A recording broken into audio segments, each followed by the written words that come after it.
পরশুদিন যে রুমের পর্দাগুলা খুলছিলাম কালকে ভিজাইতে পারি নাই, বৃষ্টি আসছিল। আজকেও দেখলাম যে বৃষ্টি সাচ্ছে, ভেজানোর পরে একটা কাজের মানুষ পাইছি অনেক খোঁজাখুঁজির পরে।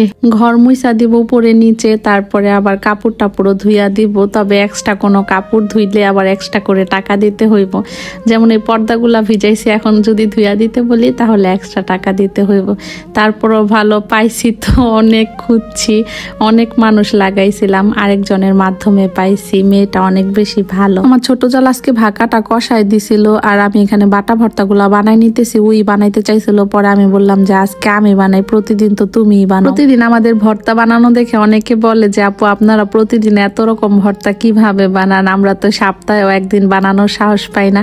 আসলে আমরা যেহেতু প্রতিদিন বানাই তো আমাদের অভ্যাস হয়ে গেছে। প্রতিদিন বানাই না, দুই একদিন পর পর বানাই। তো এক আপু আমার কাছে কালিজিরা ভর্তার রেসিপি চাইছিলেন। এটা রেসিপি দেওয়ার মতো কিছুই নাই। রসুন, পেঁয়াজ আর শুকনা মরিচ, লবণ এগুলা একটু হালকা বাইটা, তারপরে কালিজিরাটা ভাইজা ওইটাও সাথে বাইটা নিতে হবে। অনেকে রসুন পেঁয়াজটা ভাইজা দেয়, ভাইজা দিলে ভর্তাটা আর কি 2-3 দিন থাকে। তবে আমরা যেহেতু প্রতিদিন খেয়ে ফেলি, এই কারণে কাঁচাটা দিই বানাই, আর কাঁচাটাই আমাদের কাছে বেশি ভালো লাগে। ভাইজা দিলে ওইটাও ভালো লাগে। কালো জিরা ভর্তার কালো জিরাটা যদি ভাজা সুন্দর হয় তাহলে ভর্তাটা কিন্তু টেস্ট অনেক ভালো লাগে। আমরা ভর্তা বানানো শেষে এখানে সবকিছু কাইটা নিতেছি। বাহিরে আবার বৃষ্টি পড়তেছিল, যে কারণে এখানে ভিতরেই কাটতেছি। দুপুরের কাটাকাটির সাথে সন্ধ্যায় যে রোল বানাবো ওইটার জন্য সবজি কাইটা নিতেছিলাম। বাচ্চারা কয়েকদিন ধরে রোল খাইতে চাইতেছে। আমরা অবশ্য কিছুদিন পর পরই বানাই, এটা বাসার সবাই অনেক বেশি পছন্দ করে। আমার শ্বশুর বাজার পাঠাইছিল, আব্বা আবার অনেক বড় একটা কাতলা মাছ পাঠাইছে।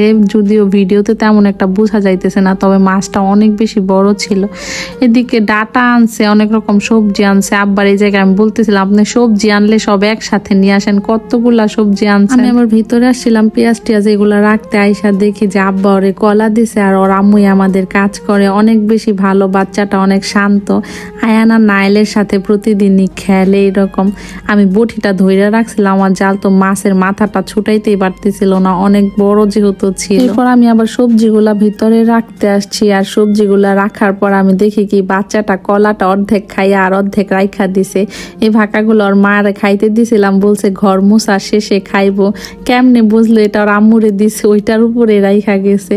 আমি আর আমার শ্বশুর বলতেছিলাম বুদ্ধি আছে। পরে এগুলা সব বাহিরে নিয়ে যাইতেছি, কারণ রান্না বসাই দিব। আমি আমার শাশুড়ি বলছিলাম কি এতগুলা মাংস দিতে হইব না, মা বলে কি না বেশি করে দিও তাহলে বেশি মজা লাগবো।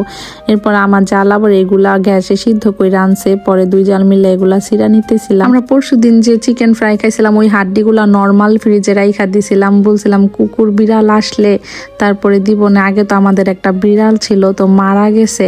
আমি একজনের কাছে শুনছিলাম যে হাড্ডি, মাছের কাটা এগুলা নাকি কখনো পানিতে ফেলতে হয় না। হাড্ডি, কাটা এগুলো নাকি কুকুর বিড়ালের রিজিক, তো ওইগুলা ফালাইলে গুনাহ হয়। যে কারণে এরপর থেকে আমি আর কখনোই ফালাই না। রান্নাগুলো আমার ছোট জাল করছিল, এরপর আমি এখানে রোলের জন্য পুরটা রান্না করতে চলে আসছি।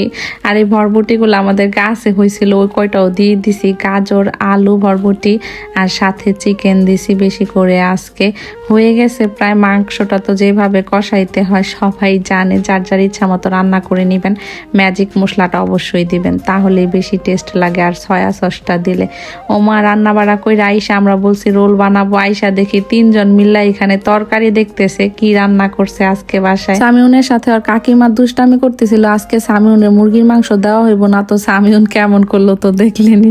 পরে রান্না বাড়া শেষে সন্ধ্যার জন্য রোলগুলো এখনই বানায় রাখবো, সন্ধ্যায় শুধু ফ্রাই করে নেব।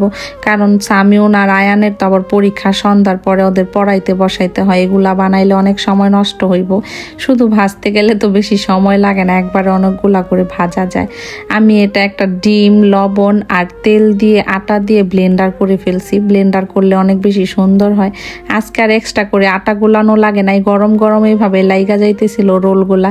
নায়েল এখানে বৈশা বৈশা দেখতেছে আমরা কি করতেছি। বাজে 1:30, না আয়ান আর সামিউন করছে কি ভাত খাইতাছে, একা একাই ওরা দুজন ভাত বাইরা নিছে। কিচ্ছু নাই দুইটায় শুধু মাংস দিয়েই খাইতাছে। আমি কতগুলা বানাইছিলাম রুটি, এরপর আমার মেঝু জাল আবার কতগুলা বানাইছে, সবাই মিলছিল করে বানাইছি। অনেকগুলা যেহেতু বানাইছি, নিচে ফ্রিজে জায়গা ছিল না, যে কারণে উপরে আইনা ফ্রিজে রাইখা দিলাম, সন্ধ্যায় বের করে ভাজবো। এরপর ফ্রেশ হয়ে ভাত খাইতে গেছিলাম। ভাত খাই আইসা আবার অনেকক্ষণ শুয়া ছিলাম। ঘুম থেকে ওইটা সামিও না এখানে একটু পড়তে বসছে, ওর কালকে অঙ্ক পরীক্ষা, যে কারণে। আর এখন রাত 8টা বাজতে 10 মিনিটের মতো বাকি আছে। গেছে, এখন আমরা সন্ধ্যার নাস্তা বাঁচতে আসছি। এখন একটু দেরি করেই বানানো হয়, কারণ বাচ্চাদের পড়াইতে হয়। আগে তো হুজুর আসতো সন্ধ্যায়, তবে এখন পরীক্ষা দেখে হুজুর সন্ধ্যায় আসে না ওদের। আজকে রোল অনেকগুলা ভাইজা ফেলছি, পরে ভাবছি যে সকালের জন্য রাইখা দিব নে, বাচ্চারা তো অনেক বেশি পছন্দ করে, সকালের নাস্তা ওরা দিলে খুশি হয়ে যাব।